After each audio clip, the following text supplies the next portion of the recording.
All right, so we are here with Professor Ana Maria Almeida, who works at the University of Campinas at the School of Education that is in the city of Campinas in Brazil. And we are going to have this chat about some topics related to sustainability, climate action, and sustainable development goals. Hello, Ana Maria, how are you? Hi, Brito. Well, fine, thank you. Thank you for having me. It's a great topic to discuss today. Thanks. Thanks are to you for having the time. So let's, the first point we would like to hear you comment about, Ana Maria, would be on the, the United Nations created this idea of the Sustainable Development Goals.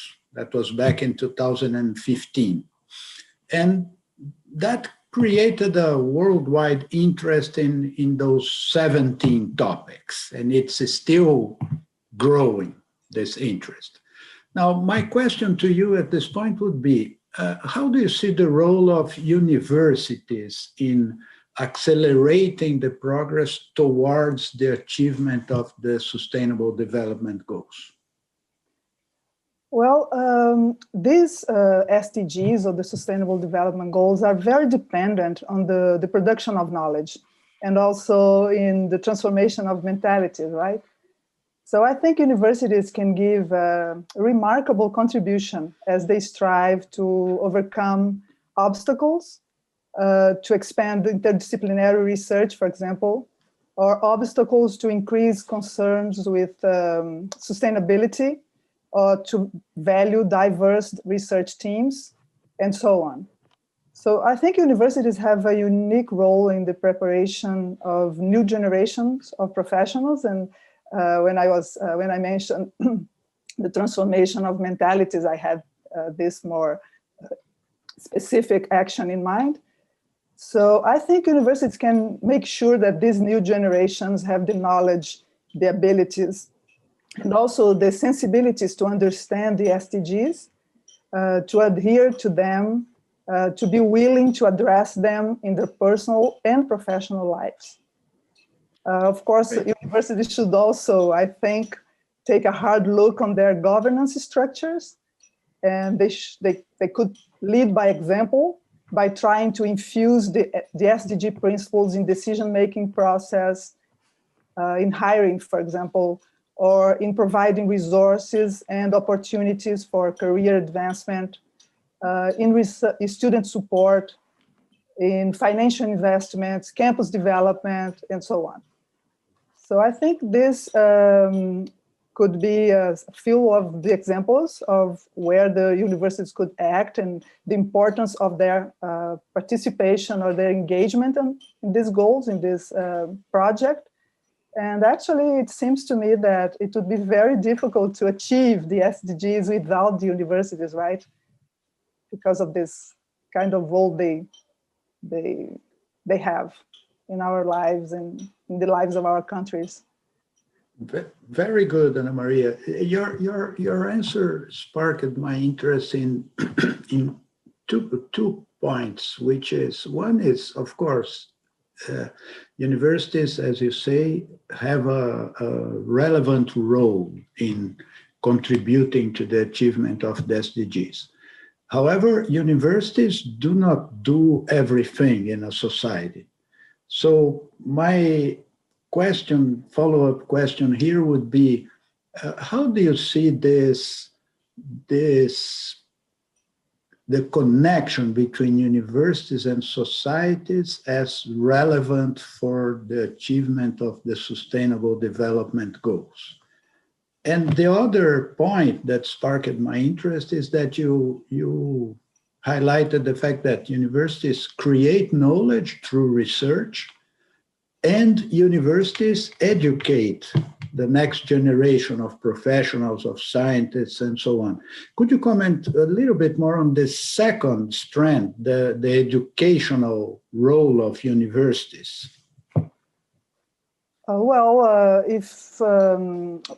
what can I say? I was thinking mostly about the impact that schools and the long school experience that our populations have nowadays, right? They spend a lot of time in schools, and they reach the universities when they are in a moment in their life cycles. They are like settling their ideas and building their, making their knowledge of the world, their understanding of society more complex and more deepened. And then I think the universities have this strategic moment at their disposal to infuse these generations of students with these values, and also the ability to analyze, to understand, to look for how can I say, evidence, and to think for themselves. And I think if universities can do that, I think they are providing a very interesting service to society. They are providing a very good service to our species as well, because they will help this new generation of people to have a better grasp of what their choices are and what the consequences of their choices can be, and what's the effect of their actions and behaviors in the larger society, in the larger groups in which they move, right? So I don't know if I. Yeah, you did. That's outstanding. Okay. Yeah, the idea that education has an impact in society and an impact in achieving. That's brilliant. Yeah, and also, Brito, the idea that education is now very much in the hands of these institutions, right? Because the families had to divide their responsibility in raising these children and educating these young people with these institutions. So the institutions play a really big role in this process. That's excellent, brilliant. Thank you. Now let's go to another point that you already mentioned, but I wanted to expand a little bit more, which is the fact that there are 17 SDGs, several topics, and each one of them is complex in itself. Now, how do you see the role of interdisciplinary research in dealing with the Sustainable Development Goals challenges? It's a very interesting question, and it's very fortunate, I think, that interdisciplinarity has been chosen or has been noted as something that could help the advancement of the Sustainable Development Goals, because I think evidence has shown by now that interdisciplinary approaches are better suited to tackle some of the most complex problems our species and our societies face today, right? So they allow for a more holistic understanding of these problems in which very different forces play a role. And I think that we should, and it's not very easy to advance in an interdisciplinary way, because we have this heritage of institutions that they went from they like developed very or somewhat rigid structures, like disciplines are separated and are like they inhabit departments, or they inhabit institutes, they inhabit buildings, and like so silos. Exactly. So people do not meet frequently. It's not common. You have to do things that you have to implement, like changes in the usual landscape of a traditional university in order to allow people to talk to each other, to discuss with each other. And I think this could be very useful and very fruitful. And I think it's the way to go. My idea of university would be like the one that values that.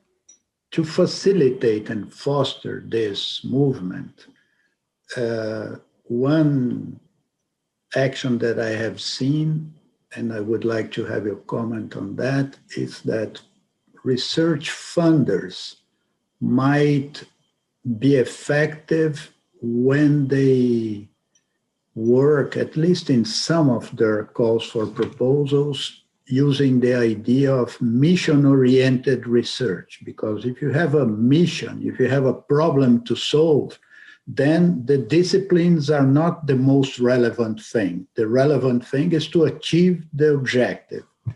Would you comment on this? Yeah, I think we've seen some very virtual examples of this kind of approach. And it's true that when the researchers and also institutions are mobilized to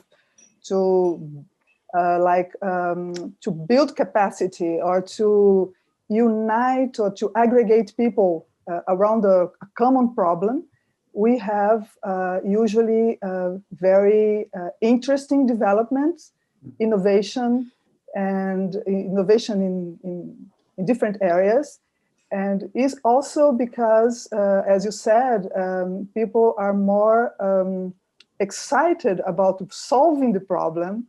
They are more committed to solving this problem, or to find ways or to find directions to solve this problem, than to feed into the traditional limitations or the traditional boundaries of their fields of expertise, right? So I completely agree with you that this could be a very effective and a very promising way of for the funders to act in this direction. Thank you, Ana Maria.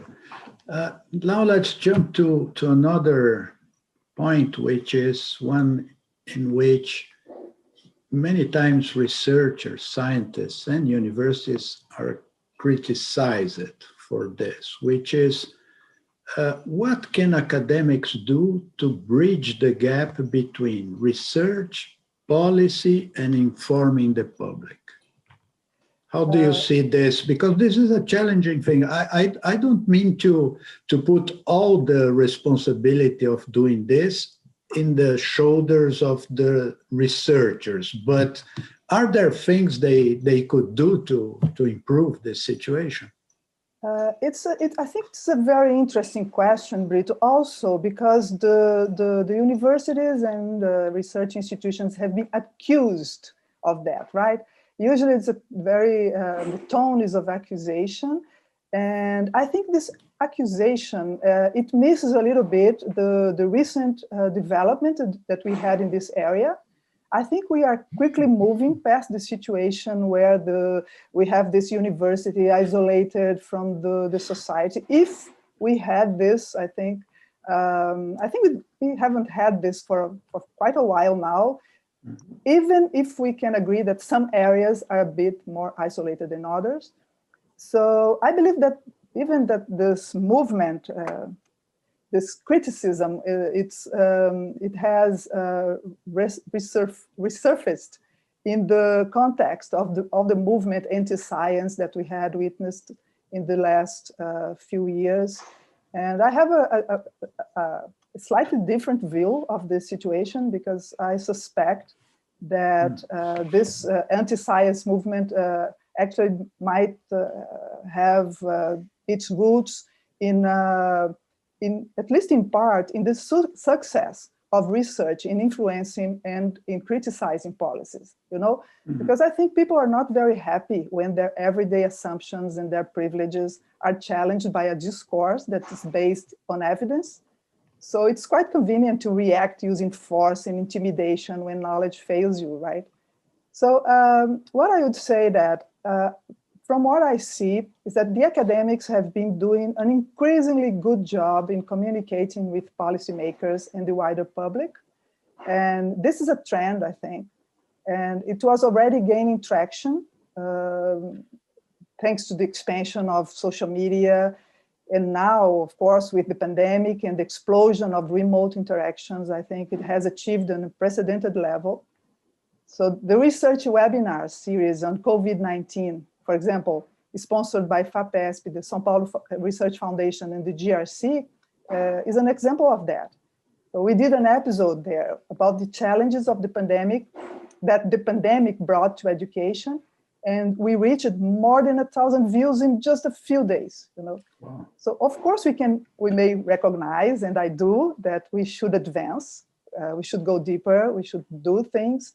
And as you said, not everything should be on the shoulders of the academics or the researchers. So I think the academics and their institutions should continue to invest in this kind of communication.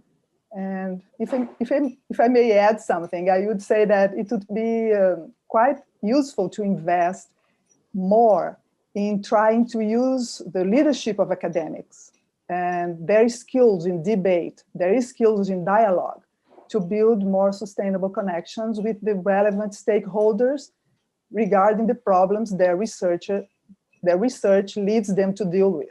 You know, I think this is an area we could advance more. Excellent. That's very, very interesting comment. I just to follow up on this, one of the challenges I see, in addition to the ones that you mentioned, is the fact that many times researchers and scientists end up talking about science with persons, for example, in government, who do not understand how science works. It might be helpful to have in government, in the executive branch or the legislative branch, some staff advisors who would be kind of a science advisor to the governor, to the politicians and so on, who would be persons specialized in translating that and in formulating the problems and talking to the scientists. Do you see a future in this path? I do. I think this is a great idea. I've seen programs like graduate programs in some universities where they train the researchers to talk to politicians.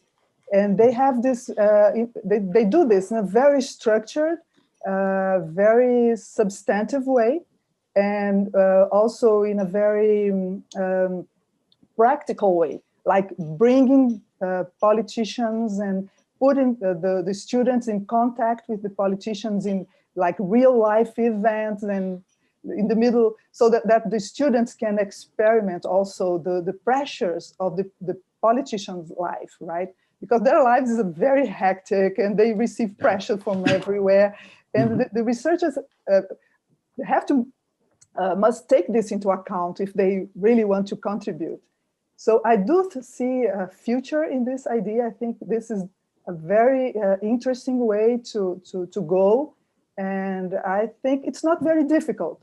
From what I've seen, there are programs that you can do, like even during the summer, you see periods like that when the parliament is not very busy, but the politicians are still working. So you can have the students there, and you can have the students being prepared to occupy a position like the one you mentioned.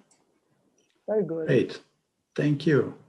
Another topic related to advancing the SDGs, which it relates to what you mentioned in your first answer about interdisciplinarity, but I think it's parallel to that, which is the fact that many times collaboration among researchers from several institutions, not from several fields or departments, more than that, or from several countries, might be necessary to deal with certain of the challenges that appear on the SDGs.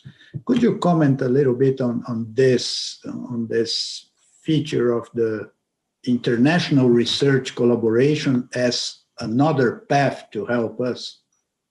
Yeah, I think this is a very interesting point, very important, because we see that it's not very productive, I think, to think that the international and the local are opposite poles, you know. So I think this kind of approach that considers the interconnections, the connections, as we say, the close connections you get because we meet personally every time with a person who has a room or an office besides our own. Of course, it's different from the kind of connection we can establish with someone who is like miles away. But I think this idea of blending different experiences, different groups, and also facilitating to incorporate the incorporation of a more global view of the problems we are discussing. I think this is very interesting because local approaches, let's say like that, or they cannot have a real impact if they do not consider global trends like global forces and so on. And in order to understand those global trends and global forces, you have to connect with people who are far away, right? In order to understand their realities, their particular context. At the same time, if we keep in mind just the international, just the global, we also miss what's happening in the local context. So I think if we want to advance the SDGs, we must really find ways to connect people and to strive to harness the strength of these collaborations, the global, the local, the multiple scales to advance change, right?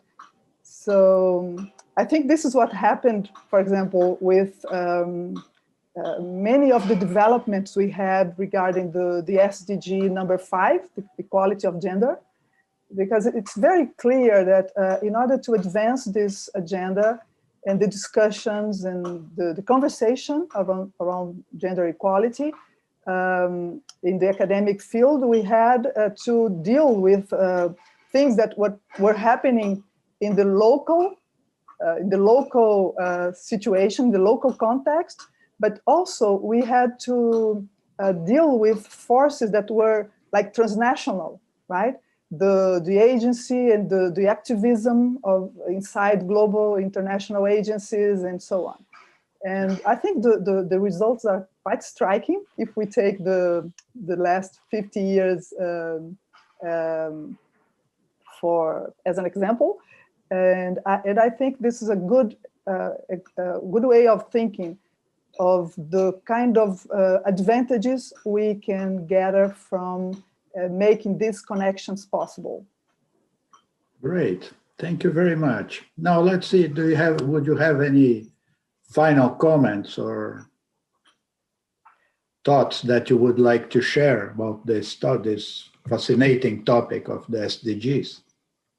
Well, I think that, I would repeat that I think that research institutions and universities could have a singular and important impact in advancing those goals if they, as you said, Brito, if they stick to their mission, right? They do not have to do anything completely outside their mandate. But I think they could play a leading role in this process, because I think there are many good things to gain from it. Actually, I think many of these institutions are already doing a lot of things that are meaningful in this regard and also impactful. I think we should map these initiatives. I think we should value them.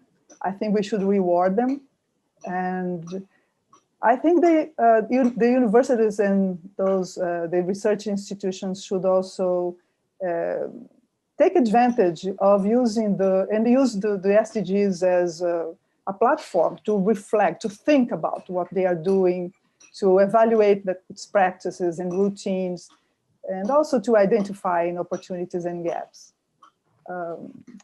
Well, that's it. I think if the universities and research institutes stick to their mission to produce knowledge and to form people, to prepare professionals, I think they can develop practices that could help them to improve their governance, and that will also make them more accountable to the needs and expectations of their, as we say, the diverse stakeholders, right? Excellent. Thank you very much. Research, education, and governance. Thank you very much, Professor Ana Maria. It was a pleasure talking to you. My pleasure. Thank you, Brito.